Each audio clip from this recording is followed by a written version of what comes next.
ఏకపక్షాన్ని ప్రతిపక్షం లేకుండా గెలిపించిన దానికి మాకు బాగా చేశారండి. కూటమి అని ఈ రోజు ఎక్కడున్నారండి? యువగలమని నారా లోకేష్ గారు ఎక్కడున్నారు? డిఎస్సి అన్నారు, గ్రూప్ 2 అన్నారు, ఏది ఎక్కడ? ఇవన్నీ వినిపించట్లేదా? మాకు అన్నిటి అది వినిపించట్లేదా? అతనికి మానేస్తా ఇంకెందుకండి మాకు ఇది?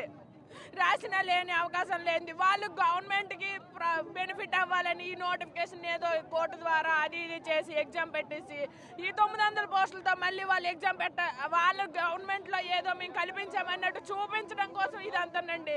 ఇదంతా హై డ్రామా ప్లే చేస్తుంది. ఒకసారి అనురాధ మేడం ఒప్పుకోలేదని అంటారు, ఒకసారి ఏమో సీఎం గారు ట్వీట్లు ఇస్తారు. ఎందుకు ఈ డ్రామాలు? మన నిరుద్యోగులు మేము అంత పనికి మనలో కనిపిస్తున్నామా? వాళ్ళకి అర్థం కావట్లేదు. వాళ్ళ భవిష్యత్తు ఇక్కడ మా మీదే ఉంది. యువగాలని నమ్ముకొని ఈ రోజు గవర్నమెంట్ గెలిచింది, రేపు ఈ యువగాలం ఏంటో చూపిస్తారు. ప్రతి ఇంట్లో మీ ఉన్నోళ్ళు, మా తల్లిదండ్రులు, అన్నదమ్ములు అందరూ ఉన్నాం. ఒక్కొక్క ఇంట్లో మినిమం 5-6 ఓట్లు ఉంటాయి. నెక్స్ట్ ఎలక్షన్ అనేది ఏంటనేది చూపిస్తారండి. ఈ రోజు దీంతో ఆగిపోదు.